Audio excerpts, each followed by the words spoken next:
Número 1. Billie Holiday, 1915 a 1959. Quando o público ouviu pela primeira vez Billie Holiday transformar uma sílaba em seda, a era do jazz ganhou sua porta-estandarte. No final dos anos 1930, ela havia gravado Strange Fruit. Misturando imagens assombrosas com uma voz que distorcia o próprio tempo, Holiday fez turnês contínuas durante a década de 1940, enchendo o Café Society de Nova York e o Royal Albert Hall de Londres com espectadores encantados. Sua fraseado sutil moldou gerações de cantores, mas o trabalho constante na estrada, a discriminação nos locais e os horários noturnos exaustivos afetaram sua saúde. No início de 1959, ela lançou Lady in Satin, uma obra-prima frágil que entrou no top 20, prova de que ela continuava incomparável. Naquela primavera, ela foi internada no Hospital Metropolitano com complicações no coração e no fígado. Os fãs formaram fileiras na calçada, cantando suas melodias. Lá dentro, os médicos relataram que ela falava com carinho sobre gravar novos discos com uma orquestra de cordas. Em 17 de julho de 1959, Holiday faleceu aos 44 anos, assim que uma nova crítica elogiosa coroou seu retorno. Lady Day, como os amigos a chamavam, deixou um modelo de honestidade emocional na música, que ainda guia vocalistas mais de 6 décadas depois. Número 2. Buddy Holly, 1936 a 1959. Os vocais gaguejados de Buddy Holly e os riffs limpos dedilhados em sua Fender reformularam o rock and roll em menos de 3 anos. Com The Crickets, ele gravou That'll Be the Day e Oh Boy, e depois se separou para produzir joias pop com cordas orquestrais, uma visão de crossover inédita para 1958. No inverno de 1959, Holly liderou a turnê Winter Dance Party, determinado a financiar tempo de estúdio para seu próximo LP que atravessaria gêneros. Em 3 de fevereiro, um pequeno avião fretado levantou voo em uma tempestade de neve em Iowa, levando Holly, J.P., The Big Bopper, Richardson e o prodígio de 17 anos, Ritchie Valens. Minutos depois, o Beechcraft Bonanza caiu em um milharal congelado, encerrando 3 carreiras promissoras de uma vez. Holly tinha 22 anos. A tragédia devastou a comunidade musical e mais tarde inspirou a frase de Don McLean, o dia em que a música morreu. No entanto, na mesma semana, It Doesn't Matter Anymore, de Holly, chegou ao top 20, e sua imagem de óculos de aro tornou-se um emblema atemporal da inovação juvenil. Todo o quarteto de rock com guitarras vibrantes e letras sinceras ainda ecoa o projeto conciso e eletrizante de Buddy. Número 3. Patsy Cline, 1932 a 1963. Patsy Cline misturou a narrativa country com a orquestração de Nashville de forma tão harmoniosa que até mesmo as rádios pop se renderam. Sucessos como Crazy e I Fall to Pieces dominaram as paradas de 1961, enquanto sua presença de palco e fraseado aveludado envolto em ternos ocidentais com franjas levaram as multidões do Grand Ole Opry às lágrimas silenciosas. Em 1963, ela já havia reservado o Carnegie Hall e uma turnê europeia, marcando a maior investida do country music no crossover até então. Após um show beneficente em Kansas City no dia 3 de março, Cline embarcou no Piper Comanche do seu empresário para voltar ao Tennessee. Encontrando o nevoeiro denso, o avião espiralou para um pântano arborizado no dia 5 de março. Cline, as estrelas do Opry Hawkshaw Hawkins e Cowboy Copas, e o piloto, todos faleceram. Ela tinha 30 anos. Dentro de semanas, Sweet Dreams subiu nas paradas, e a coleção de grandes sucessos mais tarde se tornou um dos álbuns mais vendidos de country. O vibrato caloroso de Cline ainda ressoa nas power ballads modernas, lembrando a indústria de que a dor de coração renderizada, honestamente, transcende gênero e tempo. Número 4. Sam Cooke, 1931 a 1964. Apelidado de O Rei do Soul, Sam Cooke transformou o fervor gospel em elegância secular, e o Send Me liderou simultaneamente as paradas pop e R&B, enquanto Chain Gang e Twisting the Night Away mantiveram as pistas de dança cheias. Atrás das portas do estúdio, Cooke estabeleceu seu próprio selo e editora, pioneirando a propriedade artística muito antes de ser uma prática da indústria. No final de 1964, ele completou A Change Is Gonna Come, um hino dos direitos civis pronto para lançamento mainstream. No dia 11 de novembro, ele foi fatalmente baleado durante uma altercação em um motel de Los Angeles. Ele tinha apenas 33 anos. A investigação oficial concluiu legítima defesa, mas detalhes conflitantes geraram décadas de debate. Postumamente, o single se tornou uma trilha sonora do movimento dos direitos civis, tocada em comícios e posteriormente homenageada pela Biblioteca do Congresso. O tenor aveludado e a visão empresarial de Cook lançaram as bases para a Motown, Soul e todos os artistas independentes de R&B que agora possuem seus próprios masters. Número 5. Otis Redding, 1941 até 1967. Otis Redding tinha uma voz áspera como estopa, porém terna como o amanhecer do gospel. Tente um pouco de ternura e seu ardente set no Monterey Pop Festival, em 1967, o coroaram como o novo monarca do soul do sul dos Estados Unidos. Semanas depois, ele guiou sua banda em um Beechcraft com destino a uma apresentação em Wisconsin, ansioso para testar Satin On. Gravada recentemente com dedilhados acústicos e um final assobiado. Em 10 de dezembro, o avião caiu no Lago Monona em meio a forte chuva, levando Redding e 6 membros de sua comitiva. Ele tinha 26 anos. O single inacabado lançado um mês depois se tornou seu primeiro sucesso, número 1, consolidando-o como um visionário que não temia cruzar as linhas de gênero. Todo mês de setembro, barcos jogam coroas de flores, onde a fuselagem foi recuperada, saudando um sonhador que escreveu sobre ondas somente para ser reclamado por elas. Número 6. Janis Joplin, 1943 a 1970. Quando Janis Joplin liberou seu grito rouco e áspero no Festival Pop de Monterey, em 1967, o rock encontrou sua primeira rainha de catarse bruta. Após 2 álbuns, com a Big Brother and the Holding Company, ela montou a Cosmic Blues Band, injetando trompas de Memphis no blues psicodélico. Em 1970, Joplin estava criando Pearl, visando um som refinado, mas ainda vulcânico, sob a produção de Paul Rothchild. Em 4 de outubro, durante as sessões finais de vocal em Los Angeles, ela foi encontrada sem resposta em seu quarto de hotel. Investigadores citaram uma combinação acidental de álcool e narcóticos. Ela tinha 27 anos. Me and Bobby McGee, gravada dias antes, liderou as paradas meses após seu falecimento, enquanto Pearl foi aclamada como uma pedra angular do rock. O grito destemido de Joplin continua a influenciar artistas como Stevie Nicks e Pink. Prova de que a vulnerabilidade, uma vez amplificada através de um Marshall Stack, pode abalar gerações. Número 7.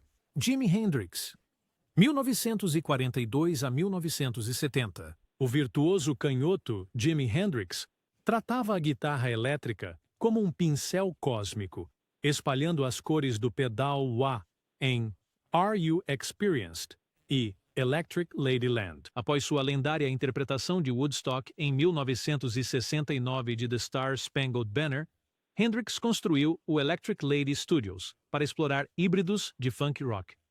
Em setembro de 1970, exausto de apresentações na Europa e noites intermináveis no estúdio, ele estava hospedado em Londres com amigos próximos. No dia 18, ele foi encontrado inconsciente, tendo inalado o conteúdo do estômago enquanto antes por comprimidos para dormir. Ele tinha 27 anos. A notícia do seu falecimento reverberou, e fitas inacabadas posteriormente deram origem a The Cry of Love, mostrando melodias à frente de seu tempo. Cada pedalboard moderno, solo com feedback em festival e jam que ultrapassa gêneros ainda traçam uma linha de volta aos últimos bands ascendentes de Hendrix. Número 8. Jim Morrison, 1943 a 1971. O vocalista dos The Doors misturou mística de barítono com a imagem de poeta beat, guiando 6 álbuns de psicodelia movida a órgão em apenas 4 anos. Hits como Light My Fire fizeram de Morrison um símbolo sexual relutante. Ele procurou refúgio em Paris, esperando escrever poesia livre do brilho dos tabloides. Em 3 de julho de 1971, sua parceira Pamela Courson o descobriu na banheira do apartamento deles.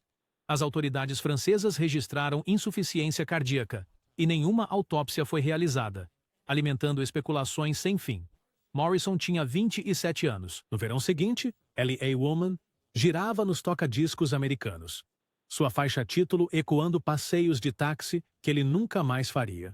O cemitério Père Lachaise logo se tornou um local de peregrinação do rock, onde fãs deixam bilhetes de metrô rabiscados com letras ao lado da modesta pedra, homenageando o Rei Lagarto, que prometeu apenas romper a barreira e cumpriu essa promessa.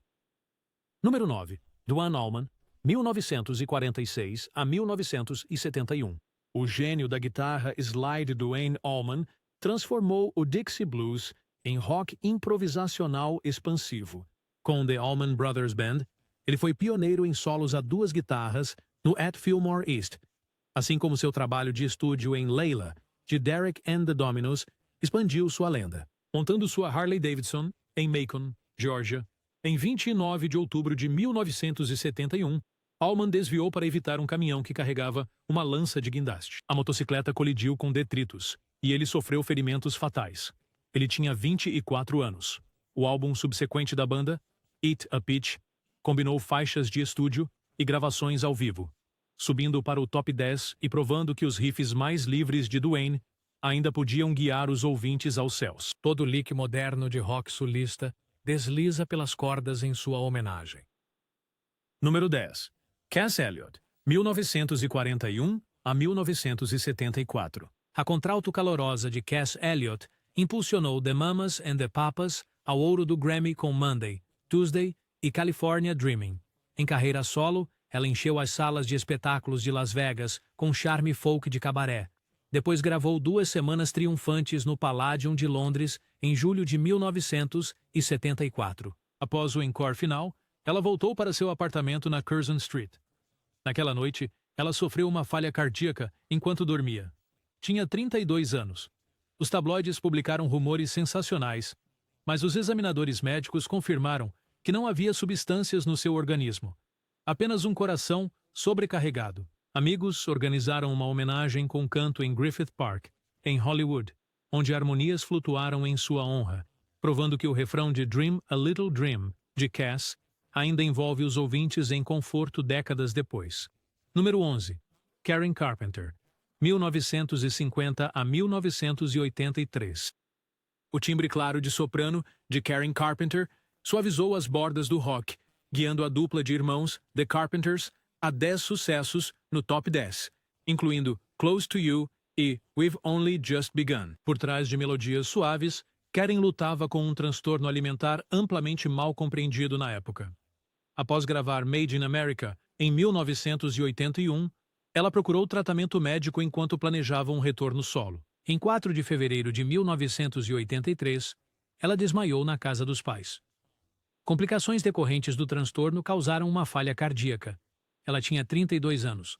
A tragédia trouxe uma atenção pública sem precedentes para doenças relacionadas à imagem corporal, promovendo o financiamento para pesquisas e linhas de ajuda na comunidade artística. Hoje, suas execuções vocais impecáveis continuam a ser o padrão de sinceridade do soft pop.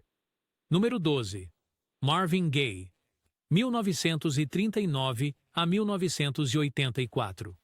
Dos duetos da Motown, a obra-prima de justiça social What's Going On, Marvin Gaye evoluiu com cada era, ganhando o título Príncipe do Soul. Em 1983, ele retomou o topo da Billboard com Sexual Healing. Depois, se juntou aos seus pais em Los Angeles para descansar antes de uma turnê mundial. As tensões na casa aumentaram, e no dia 1º de abril de 1984, uma discussão estourou. Durante a confrontação, seu pai disparou uma arma de fogo, encerrando a vida de Marvin um dia antes de seu 45º aniversário. O choque reverberou pelos círculos da música e dos direitos civis. Os serviços memoriais em Detroit, D.C., atraíram milhares. A última sessão de gravação de Gaye, uma demonstração instrumental esperançosa chamada My Last Chance, mais tarde veio à tona, lembrando aos ouvintes que, mesmo em meio ao tumulto, sua arte buscava harmonia. Número 13. Selena Quintanilla Pérez, 1971 a 1995. Coroada a rainha do Tejano, Selena misturou ritmos de cúmbia com refrões pop, esgotando o Astrodome de Houston em um macacão roxo brilhante. Trabalhando em seu álbum de crossover em inglês, ela parecia pronta para conquistar as paradas globais. Em 31 de março de 1995, Selena se encontrou com a presidente de seu fã-clube em um motel em Corpus Christi para discutir discrepâncias financeiras. Durante a reunião, ela sofreu um ferimento fatal por arma de fogo. A cantora tinha 23 anos. Um mês depois, Dreaming of You estreou em primeiro lugar, o primeiro álbum latino a alcançar esse feito. Escolas em todo o Texas agora ensinam sua história durante o mês da herança hispânica, e concertos ainda se transformam em coros em massa de Como la Flor, celebrando uma flor eternamente fresca. Número 14. Tupac Shakur, 1971 a 1996.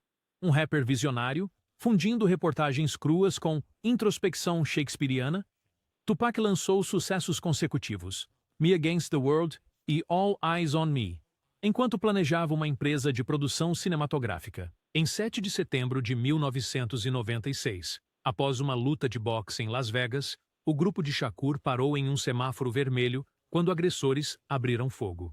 Ele sucumbiu aos ferimentos 6 dias depois, com 25 anos de idade. Álbuns lançados postumamente, incluindo The Donk Illuminati, reforçaram seu espírito prolífico, enquanto cursos universitários analisam suas letras junto à poesia clássica. Murais de Joanesburgo a Compton mantém seu olhar vivo, um lembrete de que a narração de histórias nascida da luta pode viajar mais longe do que qualquer bala. Número 15. Jeff Buckley, 1966 a 1997. O tenor etéreo de Jeff Buckley e os saltos de 4/8 em Grace surpreenderam a cena do rock alternativo dos anos 90. Entre turnês intermináveis, ele esboçou músicas para um próximo álbum, misturando escalas do Oriente Médio com sussurros folk. Em 29 de maio de 1997, enquanto esperava os colegas de banda em Memphis, Buckley entrou no Rio Wolf vestido, cantando linhas de Led Zeppelin. A esteira de um rebocador o arrastou para baixo. Socorristas o recuperaram dias depois. Ele tinha 30 anos. Críticos inicialmente o definiram como um favorito de culto, mas com o tempo, sua interpretação de Hallelujah, de Leonard Cohen, acumulou bilhões de streams, transformando covers, ao pôr do sol, em um rito de passagem para vocalistas aspirantes. Todo mês de junho, fãs lançam lanternas de papel sobre o Mississippi, deixando os brilhos flutuarem, onde Buckley uma vez perseguiu ecos. Número 16. Aaliyah, 1979 a 2001. Aos 22 anos, Aaliyah havia reinventado o R&B com os ritmos gaguejantes de Timbaland em One in a Million e Encantado e Hollywood em Romeo Tem que Morrer. Finalizando o vídeo de Rock the Boat nas Bahamas, ela embarcou em um avião bimotor sobrecarregado em 25 de agosto de 2001. Momentos após a decolagem, a aeronave não conseguiu ganhar altitude e caiu perto da pista. Todos a bordo morreram. Aaliyah tinha 22 anos. Seu álbum homônimo disparou para o número 1. Na semana seguinte, enquanto os designers adotaram suas roupas de rua elegantes como o evangelho da moda dos anos 2000. A cada verão, playlists ressurgem suas dicas aveludadas, lembrando aos ouvintes que um sussurro pode durar mais que trovões. Número 17. Lisa Left Eye. Lopes, 1971 a 2002. Como a rapper dinâmica do TLC, Lisa Lopes. Waterfalls e No Scrubs, com uma urgência divertida. Entre turnês, ela orientou crianças hondurenhas e criou o projeto solo Supernova. Ao dirigir perto de La Ceiba, em 25 de abril de 2002, Lopes desviou para evitar um caminhão que vinha na direção contrária. Seu SUV capotou em uma vala. Ela tinha 30 anos. Imagens de um documentário que ela estava filmando capturaram seus planos humanitários, mais tarde lançado como The Last Days of Left Eye. Em seu memorial, as colegas de banda T-Boz e Chili prometeram manter TLC vivo, prova de que a chama brilhante de Left Eye ainda guia mensagens de autorrespeito e resiliência. Número 18. Amy Winehouse, 1983 a 2011. O contralto de Amy Winehouse descascava tinta e partia corações, fundindo arranjos de metal de jazz com letras confessionais em Back to Black. Depois de ganhar 5 Grammys em 2008, ela fez turnês esporádicas em meio a desafios de saúde, mas planejava um terceiro álbum misturando ska e soul. Em 23 de julho de 2011, paramédicos a encontraram em casa em Camden. Relatórios do legista citaram toxicidade de álcool. Ela tinha 27 anos. Em poucas horas, fãs transformaram a rua dela em uma avenida iluminada por velas, com guitarras e bilhetes de amor manchados de rímel. A Fundação Amy Winehouse agora financia terapia musical para jovens, garantindo que seus riffs carregados de emoção continuem a nutrir novas vozes. Número 19. Christina Grimmie, 1994 a 2016. A estrela revelação do YouTube, Christina Grimmie, encantou os telespectadores do The Voice com suas potentes interpretações, terminando em terceiro lugar e, mais tarde, excursionando com Selena Gomez. Em 10 de junho de 2016, após um concerto em Orlando, sua cidade natal, ela cumprimentou fãs em uma mesa de mercadorias. Um agressor na fila abriu fogo. O irmão dela o derrubou enquanto a multidão se dispersava. Grimmie morreu aos 22 anos. A tragédia levou locais em todo o mundo a reforçarem a segurança nos encontros com fãs. Os singles póstumos Invisible e Little Girl apresentam letras sobre esperança, mensagens que sua família agora amplifica através da Fundação Christina Grimmie, ajudando sobreviventes de violência. Número 20. Mac Miller, 1992 a 2018. O prodígio de Pittsburgh, Mac Miller, superou as expectativas do rap universitário com introspecção jazzística em Swimming, lançado em agosto de 2018, recebendo aclamação da crítica. Colaborações com Thundercat e Flying Lotus sugeriram experimentos ainda mais ousados.